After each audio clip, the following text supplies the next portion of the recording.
आचार्य जी बोलते हैं 144 साल बाद ये महाकुंभ आया है। तो आपका इस पे क्या कहना है? इसका क्या महत्व है? बहुत बहुत आशीर्वाद साधुवाद। प्रयागराज की भूमि है, ऋषियों की भूमि है, मुनियों की भूमि है। देवी देवताओं ने यहाँ तपस्या की हुई है।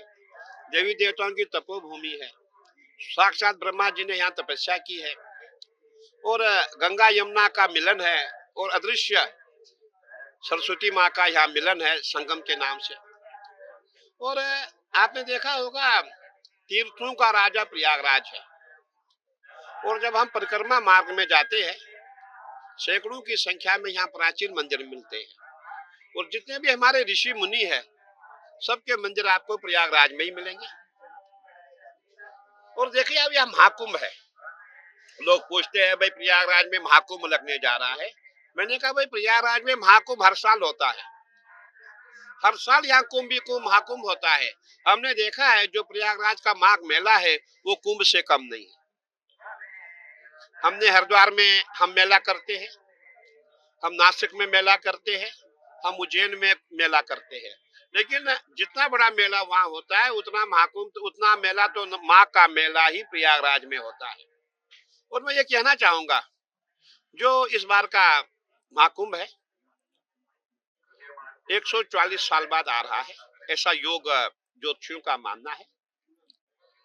क्योंकि ये तो सब जानते हैं जब सूर्य हमारा मकर राशि में आता है, गुरु बृहस्पति हमारे वृष राशि में आते हैं, तब जाकर के हमारा महाकुंभ का मेला यहाँ प्रारंभ हो जाता है, जो 13 जनवरी से प्रारंभ हो जाएगा।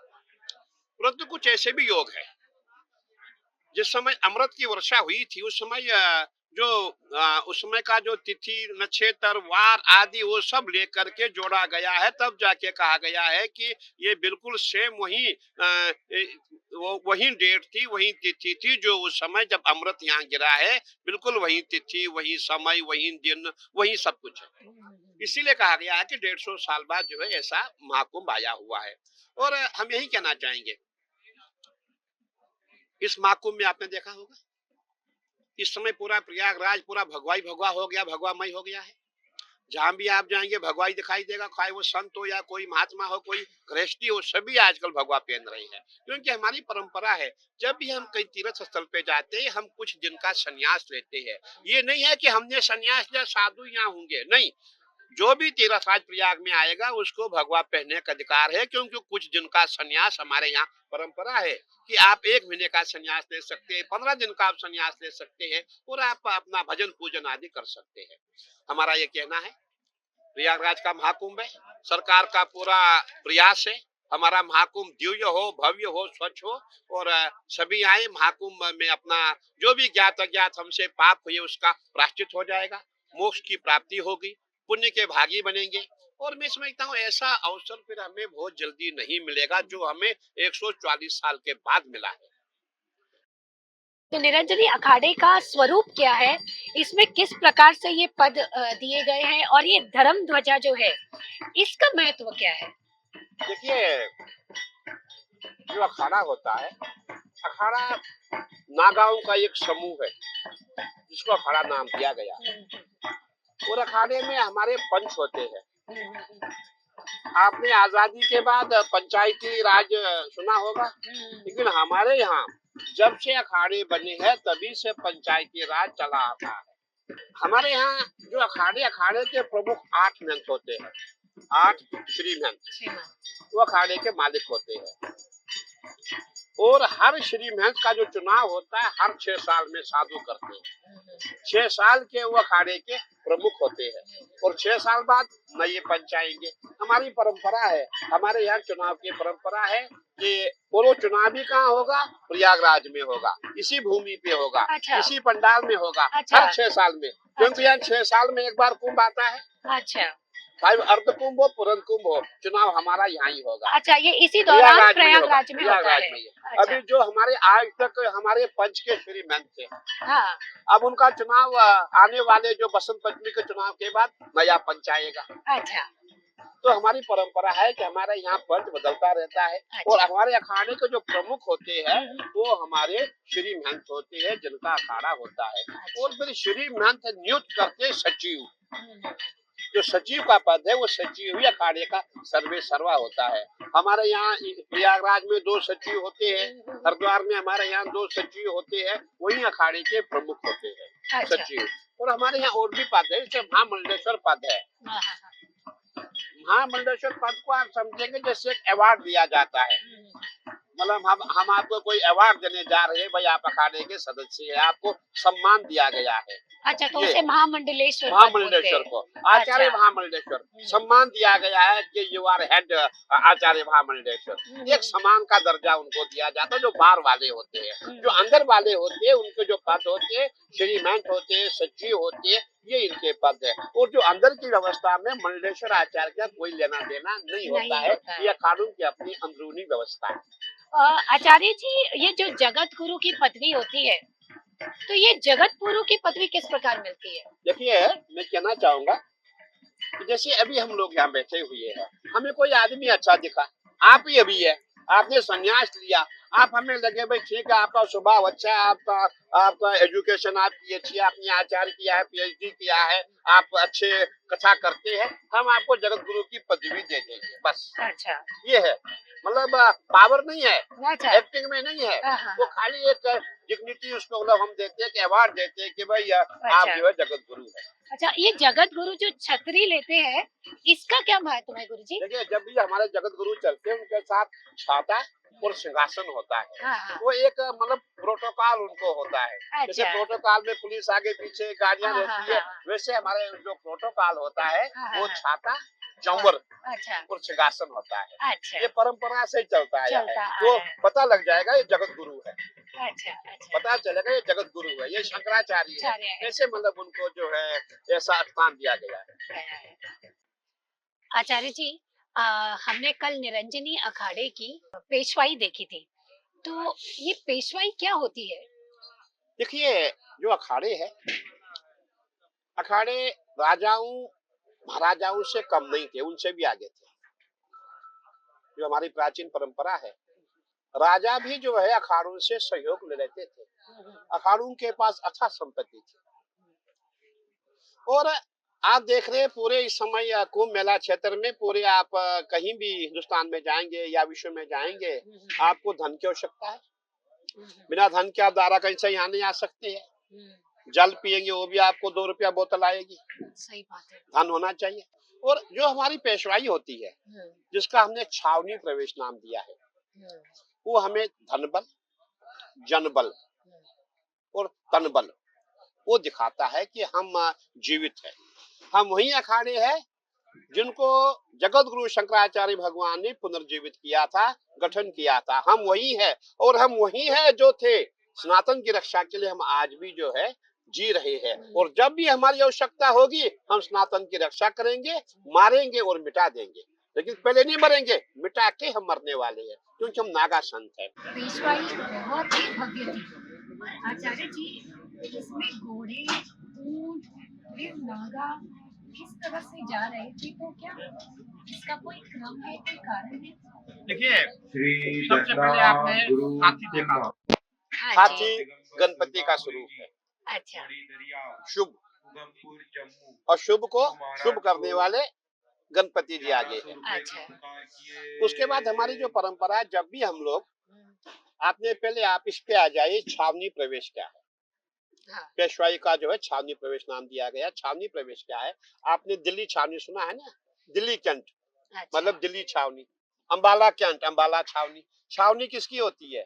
छावनी सैनिक की होती है। हाँ। जो सेना में जो फोर्स है उनकी छावनी होती है। वैसे ही नागाओं की छावनी होती थी। अच्छा। और नागाओं की छावनी का है मेला भूमि में उनकी छावनी होती है। अच्छा। जब नागा हमारे जंग में जाते थे वो छावनी प्रवेश करते थे वैभव के साथ, ताकि जो हमारे शत्रु है, जिस राजा से हमें जंग होनी है, वो पहले ही हमारे पराक्रम से डर जाए।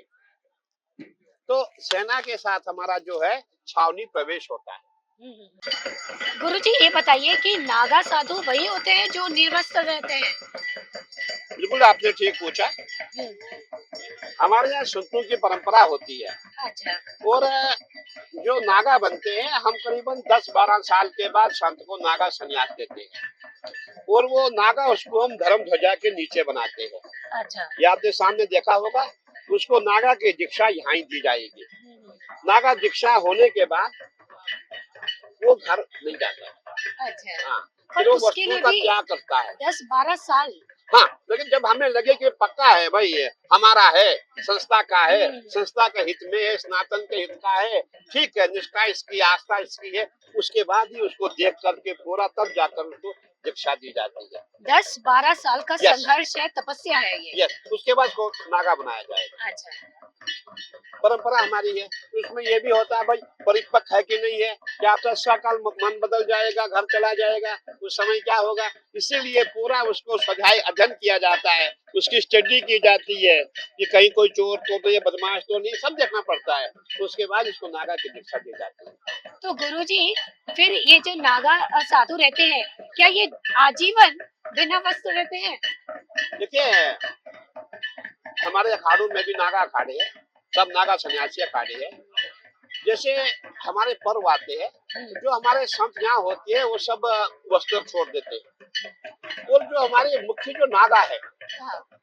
जो एक्चुअल में 12 मासी नागा है, वो स्नान में यहाँ पे आते हैं। उनका दिव्य रूप होता है, दिव्य तेज होता है, उनकी अलग आभा होती है, क्योंकि वो राग द्वेष से बाहर होते हैं, काम क्रोध मद लोभ अहंकार से मुक्त होते हैं, उनका तेज ही अलग है। कभी कभी ऐसे नागा मिलेंगे जिनकी आंखों से तेज निकलता है, ऐसे नागा मिलेंगे जिनका स्वरूप ही इतना सुंदर दिखता है कि आदमी मोहित हो जाता है। नाना प्रकार के नागा आपको मिलेंगे। जो नागा साधु है, ये इतनी तपस्या करते हैं, तो इनमें अद्भुत शक्तियां भी उत्पन्न हो जाती होगी। देखिए, तो इनकी शक्तियों के बारे में आप कुछ बताएं। देखिए, जो नर्मदा खंड में रहते हैं उनके पास तो शक्ति होती है, लेकिन एक बात और देखी गई है, हमने देखा है, जिनके पास कुछ होता है वो लोगों से दूर होते हैं, वो लोगों से दूर होते हैं। क्योंकि उनको आपका यश कीर्ति नहीं चाहिए, आपको ने कोई लेना देना नहीं, वो लोगों से दूर होते हैं। क्योंकि लोग बोले गुरुजी कुछ दो गुरुजी, तो कुछ दो का मतलब कि जो उसके पास है वो खर्च हो रहा है, हाँ। वो दूर होता जाएगा। जैसे हमारे पास कुछ नहीं, हम सबको आशीर्वाद देंगे, वो नहीं देंगे। जिसके पास नहीं है सबको, क्योंकि उसको आपकी जेब से निकालना है, उन्हें जेब से नहीं निकालना है, उन्हें कुछ नहीं चाहिए। अच्छा। उन्हें कुछ नहीं चाहिए, वो आपसे समाज से दूरी बनाएंगे। मैं एक छोटी सी कहानी बताऊंगा आपको। हमारे हरिद्वार में एक बहुत बड़े संत हुए, और मैंने कई साल प्रयास किया मैं एक बार उनसे बात करूं, कभी उसने हमारे से बात नहीं की। वो हमारे मनसा देवी में आते थे, मनसा देवी में आते थे, और माता जी के सामने खड़े होकर के दर्शन करके चले जाते थे। और वो क्या पहनते थे, टाट, एक टाट ऐसे, एक टाट ऐसे। बहुत प्रयास किया, हमसे बात नहीं की। हमारे यहाँ एक कर्मचारी था जो झाड़ू लगाता था, वो उसकी बीड़ी पीते थे, कोई बीड़ी दे। तो कर्मचारी ने उसको कहा कि गुरुजी मेरे बच्चे नहीं हो रहे हैं। बोले ठीक है, कुछ फल मुझे दे दे। हमारे कर्मचारी ने, मंदिर के कर्मचारी ने मंदिर से 5 फल दिए, 2 केले, 2 संतरे, 1 चीकू दे दिया। महाराज ने ऐसे फल लिया, ऐसे कर दिया, बोले खा ले बेटा। उसने खा लिया। 5 साल कंटिन्यू उसकी पत्नी प्रेग्नेंट हुई, 5 बच्चे हो गए, 2 लड़के 2 लड़कियां। जो चीकू था वो कुछ खराब सड़ा हुआ था, वो पोलियो वाला बच्चा पैदा हो गया। इतनी शक्ति अब है। वो संत कौन थे देखिए, वो संत 1947 से पहले जब अंग्रेज हमारे यहाँ रहते थे, तो अंग्रेज शिकार खेलने जाते थे, तो वो संत दिन में शेर बनते थे, दिन में 2-3 घंटे शेर बनते थे, रात को शेर के रूप में रहते थे। तो अंग्रेज शिकार खेलने गए तो उन्होंने वहां गोली मारी। अब वो महाराज शेर बने हुए थे, उनकी ये झंगा पे गोली लग गई यहाँ पे। वो लंगड़ाते भी थे, वो लंगड़ाते भी थे। कोई भी तपस्वी संत हमारे यहाँ ऐसी बात नहीं है, नाना प्रकार के संत है। देखिए, समाज अच्छा भी है, बुरा भी है, सब ये सभी का देखेंगे आप। हमारे यहाँ बड़े अच्छे अच्छे संत भी है, और कहीं कपड़ा पहन करके कालनेमी भी हो जाते हैं, ऐसे भी है। ऐसे भी तो महाराज जी, आज कई लोग पितृ दोष और ग्रह दोष से पीड़ित है, तो आपके हिसाब से अगर वो प्रयागराज आते हैं कुंभ के मेले में, तो उन्हें क्या कुछ राहत मिल सकती है? देखिए, बहुत अच्छा सवाल आपका है। पितृदोष के लिए आपने देखा होगा हमारे यहाँ कुछ जगह बनाई गई है।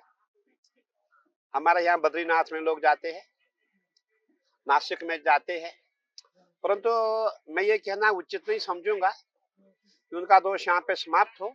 परंतु यहाँ साक्षात माँ भगवती गंगा देवी है, माँ भगवती यमुना मैया है, अदृश्य सरस्वती मैया है, जो चाहे वो हो सकता है।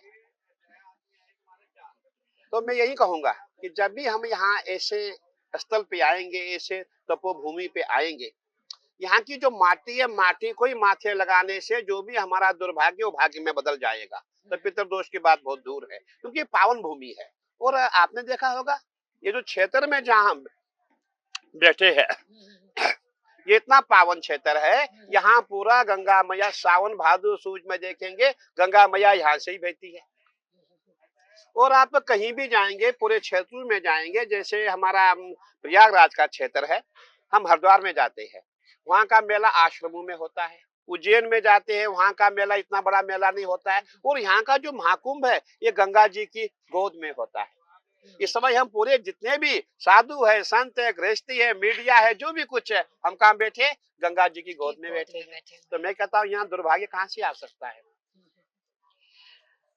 आचार्य जी, आपने कहा इतनी पावन भूमि है प्रयागराज की, तो यहाँ पर किया गया मंत्र जप पूजा, इसका कोई विशेष महत्व हो सकता है? देखिए, हमारी माँ भगवती गंगा मैया है, इसको क्यों लाया गया है? सवाल पहले ये पैदा होता है कि भागीरथी जी क्यों लाई? जो भी हमसे पाप हुए हैं वो कैसे दूर होगा? मोक्ष कैसे मिलेगा? मोक्ष हमें मिलेगा जब गंगा जी में हमारा जो विसर्जन होगा, हमारा तर्पण होगा। तो जब गंगा जी में हम एक बार की छोटी सी मैं एक कथा कहूंगा। एक बार भगवान भोलेनाथ जी और माँ पार्वती जी प्रयागराज में आ रहे थे, घूम रहे थे। दारागंज के पास पहुंचे, वहां देखा बहुत लोग यहाँ गंगा स्नान कर रहे हैं। तो माँ ने कहा, मैं देख रही हूँ प्रयागराज का जो तीर्थ है, जो तीर्थ है, यहाँ कुछ लोगों में वो फल नहीं मिल पा रहा है। तो उसका गंगा मैया का तेज कम हो गया हो। भगवान भोलेनाथ बोले ठीक है, कल हम आजमाते हैं। भोलेनाथ जी एक वृद्ध का रूप और एक कौड़ी के रूप में बन गए, खड्डे में बैठ गए। और पार्वती माँ को युवा अवस्था का एकदम यौवन संपन्न महिला बना करके खड्डे के ऊपर खड़ा किया। तो सुबह सभी लोग प्रयागराज में आ रहे हैं। तो वो माता जी कहती है, भाई मेरा पति खड्डे में गिरा, इसको निकालो। तो लोग आ गए, आप भी आ गए, मैं भी वहां पहुंचा, भाई निकालूंगा बाहर। तो माँ कहती है, वो जो यौवन स्वरूप जो महिला है, जो माता जी ने साक्षात रूप बनाया है, वो कहती भाई देखो भाई, निकाल तो सकते हो, लेकिन अगर आपने पाप किया है तो आप भस्म हो जाओगे। जिसने पाप नहीं किया वही निकाल सकता है इनको। जितने भी गंगा स्नान की सब भाग गए। इतने में एक हरियाणा के भाई हमारे आ गए। उन्होंने कहा क्या हुआ? माँ ने कहा, भाई मेरे पति इसमें गिर गए हैं खड्डे में, इनको निकालना है। उसने कहा मैं निकालूंगा। माँ ने कहा कि भाई इसको वही निकाल सकता है जिसने पाप नहीं किया होगा। उसने कहा मेरे पास पाप कहाँ है? जो भी पाप किए थे मैंने गंगा स्नान किया, पाप समाप्त हो गए, मैं भस्म नहीं हो सकता, मैं तो स्नान किया। वो शिव जी को निकाल के बाहर लाई। शिव जी ने कहा कि पाप पुण्य आपकी आस्था के ऊपर, आपकी श्रद्धा के ऊपर। जब हमने ये निश्चय किया कि गंगा पापों से मुक्ति देती है, जब हमने स्नान किया हम पाप मुक्त हो गए।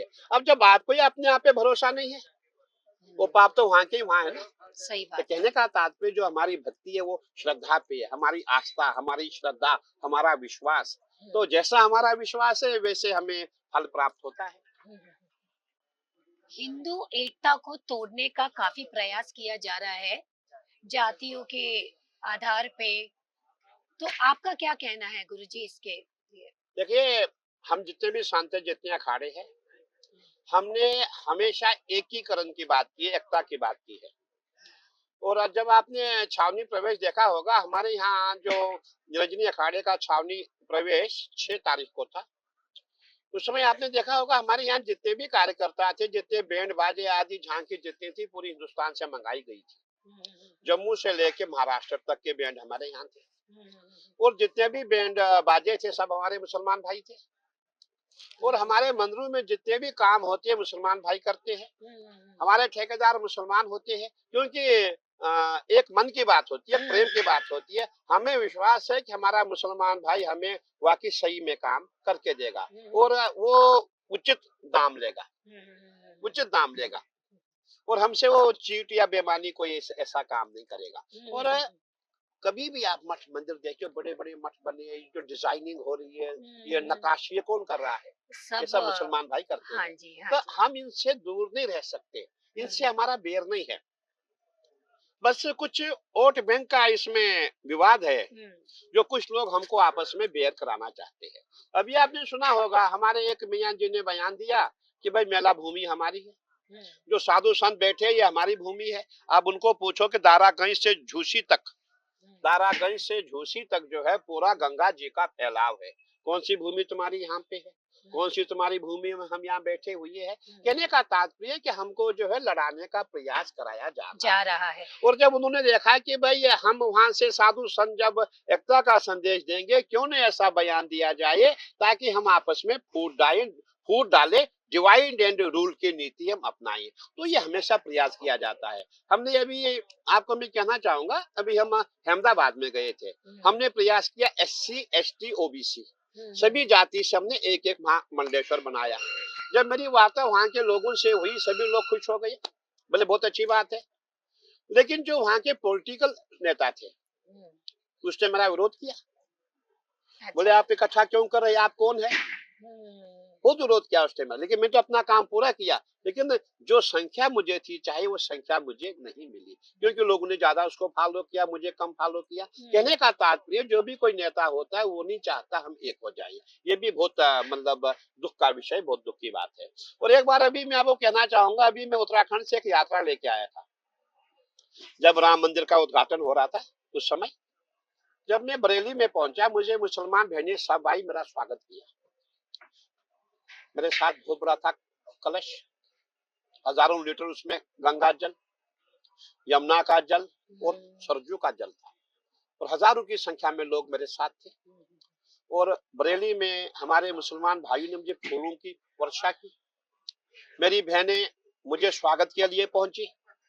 मैंने कहा भाई मैं बहुत हैरान हूं कि आप लोग मेरा स्वागत कर रहे हैं। बोले गुरुजी हमारा जीवन बदल गया। मैंने कहा कैसे बदला? बोले हमारे गृह मंत्री अमित शाह ने हमें जो है नया जीवन दिया है। भाई कैसे दिया? बोले जो 3 तलाक कानून समाप्त हो गया। सही बात है। मैंने कहा फिर मेरी बहनें, फिर आप देख लो फिर भाजपा कितना काम करे, कैसे क्या कर रहे हैं। तो कहने का तात्पर्य है कि मैं ये कहना चाहूंगा कि और मुसलमान महिलाएं जो है वो हम लोगों को इतना अपना मानती है, मत पूछो, हम उनको अपना मानते हैं। लेकिन कुछ ऐसे लोग हैं जो हमें आपस में बीच में लड़ाना चाहते हैं। तो वोट बैंक का है। और अभी हमारे बहन हमारी उत्तराखंड से आती है, हमारे अखिलेश जी की मिसेज है, हम सब उत्तराखंड के हैं, और वैसे भी हम उसको बहन ही मानते हैं, बहुत बड़ी नेता है। उन्होंने कहा मुसलमानों को यहाँ आने दिया जाए। हमने कहा भाई हमने बैन कब किया है? हमने ये कहा है जो चाय में थूकेंगे, जो जूस में पेशाब करेंगे, जो लौझाद यहाँ फैलाएंगे, जो यहाँ लेन झाद फैलाएंगे, जो फूलों में थूकेंगे, इन पे हमने बैन लगाया। ये लोग नहीं यहाँ आए, इनको दुकान का अलॉटमेंट ना हो, और बाकी दुनिया काम करे, उनसे हमें क्या लेना देना। तो कहने का तात्पर्य हमारा है कि लोग हमको आपस में लड़ाना चाहते हैं। परंतु देखिए जितना हम आपस में, अभी आपने सुना होगा हमारे भागवत जी का बयान था, बहुत अच्छा बयान था। आजकल जितनी भी नेतागिरी होती है हिंदू मुस्लिम पे ही होती है। आपको याद होगा एक हमारे सहारनपुर के MP अभी समय है, वो मोदी जी को गाली दिए, इतनी गालियां ज्यादा दी, कांग्रेस खुश हो गई, कांग्रेस ने उसको टिकट दे दी, वो चुनाव जीत गया, वो नेता बन गया। हर कोई चाहता है मैं ऐसे गाली दे करके मैं नेता बन जाऊं, सब लाइमलाइट में आना चाहते तो हैं। ये भी एक बहुत बड़ी मतलब हम लोगों के लिए अच्छी बात नहीं है। इस पे हमें चिंतन करना चाहिए। गाली गलौच वाद विवाद की राजनीति ये उचित नहीं। आज अयोध्या में भी जब राम मंदिर बना था, कई मुस्लिम भाई बहन ने अपनी खुशी जाहिर करी थी मीडिया में आके, बिल्कुल बिल्कुल। और उनके घर में भी दीप जले थे। तो ये भेदभाव जातिवाद ये होना ही नहीं चाहिए। बिल्कुल मैं कहना चाहूंगा, हमारे मुसलमान भाई उन्होंने गीता लिखी हुई है। हाँ। एक हमारे मुसलमान भाई अयोध्या में रहते हैं, उनको रामायण कंठस्थ है, हमें नहीं है, उनको कंठस्थ है। अब बताइए कितनी बड़ी बात है। और हमारे मांडा में, हाँ। इलाहाबाद से सटा हुआ मांडा जिला है, वहाँ मेरे मुसलमान भाई है जो हमारे पड़ोस में रहते हैं, हमारा वहाँ भी अखाड़ा है, उन्होंने संस्कृत में पीएचडी किया हुआ है। अब बताइए, जब वो ऋग्वेद के श्लोक बोलते हैं हम लोग चुप हो जाते हैं। हाँ, ऐसे ऐसे विद्वान हमारे यहाँ है। यहाँ पे है। ये मुझे लगता है इंसान को टारगेट करना चाहिए, पूरी जाति को नहीं। बहुत सत्य जो आपने कहा। गलत इंसान है उसे आप टारगेट करिए। सही कही यार, हम व्यक्ति विशेष पे नहीं, हम पूरी जाति पे जाते हैं, पूरे समाज पे जाते हैं। अब हमारी कुछ समस्याएं हैं, समस्याएं वही है, हमें राजनीति करनी है। और अभी देखिए हमारा जो महाकुंभ का जो पर्व है, यहाँ भी राजनीति हो रही है। और मैंने वही अपील की थी, देखिए हम महाकुंभ करने आए हैं, ये कोई राजनीति का मंच नहीं है। यहाँ पे जितने मेरे मुसलमान भाई है, आप एकता का संदेश दीजिए, आप शांति का संदेश दीजिए, बहुत अच्छी बात है। अगर आप विवाद वाली बात बोलेंगे, हम भी बोलेंगे, वो भी बोलेंगे, एक कलेश पैदा हो जाएगा, हमारा मेला जो है सकुशल संपन्न नहीं हो पाएगा। इसलिए मैंने अपील की थी कि देखिए आप भी जियो, हमको जीने दो, 1 महीने की बात है, 1 महीने के लिए आप शांति बनाए रखो, नहीं तो आप कुछ बोलेंगे हम भी बोलेंगे। सही बात है। गुरुजी का इतना अच्छा मैसेज है, अगर हम सब ये बात को समझे तो ये देश बहुत उन्नति कर सकता है, बहुत खुशियां आ सकती है हर घर में। और ये जातिवाद पे जो हमें बांटा जा रहा है ये कोई कर नहीं पाएगा। ये एज एन इंडिविजुअल मुझे लगता है हर इंसान को समझना चाहिए। कोई हमें तोड़ने आए तो हमारी समझ उस समय जागरूक हो और हम सही और गलत का फर्क पहचान सके। Via Veda Astrology Temple Connect Puja